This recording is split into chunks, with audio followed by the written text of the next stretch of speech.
अच्छा, थोड़ा आप स्टॉप राइटिंग। अब समझे, सबसे पहले अमरीयत होती क्या है? इसको इंग्लिश में डिक्टेटरशिप कहते हैं। क्या कहते हैं? डिक्टेटरशिप। यानी वो तर्ज हुकूमत जिसमें हुकूमत के तमाम इख्तियारात एक फर्द वाहिद के हाथ में हो और वो फर्द किसी आईनी या कानूनी तौर पर बर से इख्तियार ना आया हो।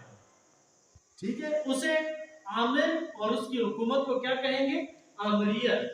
यानी कानूनी तौर पर नहीं आता, बल्कि ये क्या करता है? ये किसी दंगे फसाद को बहाना बनाकर वो आ जाता है। इसकी वजह क्या होती है? अमरियत क्यों आती है दुनिया में? जब किसी मुल्क में हालात खराब हो जाए, यानी अफरा तफरी फैल जाए, लोग एहतजाज करें, महंगाई है और जी हालात खराब हो गए हैं, तो बहुत ज्यादा अफरा तफरी हो तो उसको जवाब बनाकर ज्यादातर फौज का जो सरबराह होता है वो डंडे के जोर पर हुकूमत पर कब्जा कर लेता है। इस तरह आमरीत कायम हो जाती है। दूसरा, आमरीत की मिसालें दुनिया में क्या क्या है? दुनिया में अमरीत की बहुत सी मिसालें हैं। इसमें फ्रांस के नेपोलियन, नेपोलियन कौन के किसका आमिर था? फ्रांस का। उसके बाद इटली के मिसोलिनी, जर्मनी के हिटलर बहुत मशहूर आमिर गुजरे हैं। पाकिस्तान में अयूब खान, ये फौज का सरबराह था, ये आमिर गुजरा है। यहिया खान था, ज़ियाउल हक था और परवेज मुशर्रफ जो था, इसने हुकूमतों को खत्म करके क्या कायम किया? अमरीत कायम की। अब जब किसी मुल्क में एक ही जमात कायम हो तो उसे भी अमरीत कहते हैं। मसलन आप देखें, ये चाइना के अंदर एक ही जमात है, बाकी कोई जमात नहीं है, वही जमात बरसर इक़्तिदार आती है, ये भी अमरीत की एक किस्म है। या सबका जो रूस था उसके अंदर एक ही पार्टी होती थी, कम्युनिस्ट पार्टी, वो उसके सदर, उसके वजीर आते थे, ये भी अमरीत की एक किस्म है। अब अमरीत की हामियां हम पढ़ेंगे। पहली हामी ये है आज़ादी का फुकदान। जब जमहूरियत होती है, आप जी आज़ादी के साथ कालम लिख सकते हैं, तकरीर कर सकते हैं, इज्तिमा कर सकते हैं, जलसे जुलूस कर सकते हैं, लेकिन अमरीत में ऐसा आप नहीं कर सकते। आपके बुनियादी हुकूक छिन गए। जो गवर्नमेंट जो चाहे, आमिर जो चाहे कर सकता है। सहाफियों को बंद कर दिया जाता है, चैनल को बंद कर दिया जाता है, अखबारात जो उसके खिलाफ बोले उनकी जबान बंदी कर दी जाती है। यानी अमरीत में आपकी आज़ादी खत्म। उसके बाद राय आमा की तैयारी। अब आमिर क्या करता है?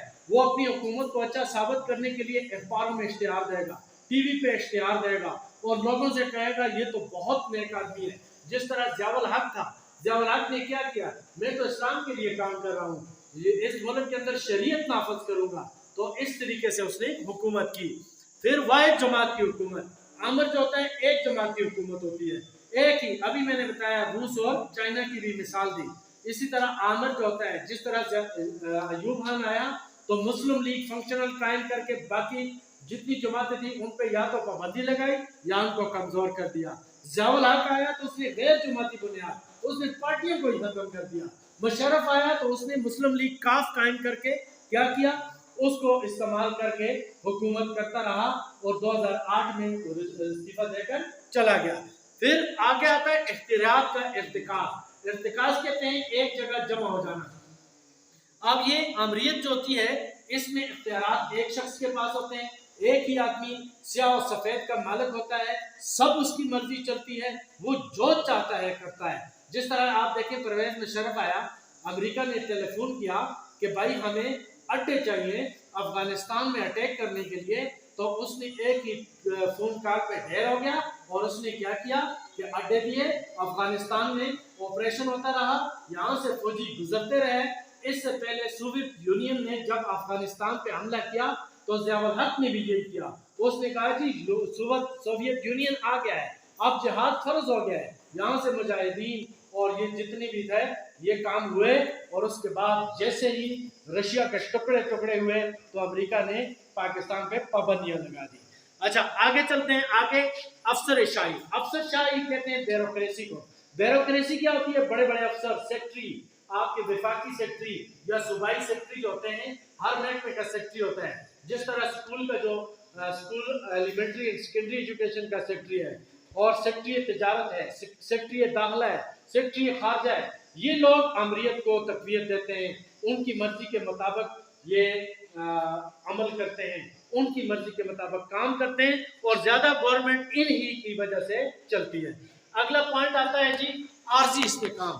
जब भी अमरीत किसी मुल्क में काम होती है, आर्जी तौर पर जी वो कहते हैं जी हम रोड बना रहे हैं, हम डैम बना रहे हैं। जिस तरह डैम बनाए थे अयूब खान ने, ये तरबेला डैम बनाया, मंगला बनाया। तो इस तरह आर्जी तौर पर लोग ये समझते हैं ये बड़ा जबरदस्त आदमी है जी, ये डैम बना रहा है, ये सड़कें बना रहा है। लेकिन बाद में जब पता चलता है ये तो कर्ज लिए हुए हैं, तो ये अब लोग ताकि सियासी तौर पर सोचे ना, इसलिए उनकी सोच को मोड़ने के लिए ये क्या करते हैं, ये तरक्याती काम करते हैं। आखिरी है इंतकाल इक़्तिदार का मसला। लेकिन जमहूरियत में ये होता है कि एक टाइम है, 5 साल पूरे हुए, गवर्नमेंट खत्म, नई गवर्नमेंट आ जाती है, इलेक्शन होते हैं जिसको आवाम चाहते हैं। लेकिन एक बंदा फौजी डिक्टेटर आके मुल्क पे कब्जा कर ले तो फिर क्या होता है, या तो उसको कत्ल करके हटाएंगे, तो बड़ा खून रेज तरीके से, और कोई रास्ता ही नहीं है, इख्तिजाज से भी नहीं जाता। तो इसलिए यानी अमन व अमान कायम करने के लिए वो जो शख्स आता है, उसको जाने के लिए इतना खून खराबा, इतने हालात खराब हो जाते हैं कि जब वो आया था जिस मकसद के लिए, उससे भी बुरी हालत हो जाती है। तो ये अमरीत के नुकसानात हैं, या इसके अमरीत जो है उसकी खामियां या डीमेरिट्स हैं।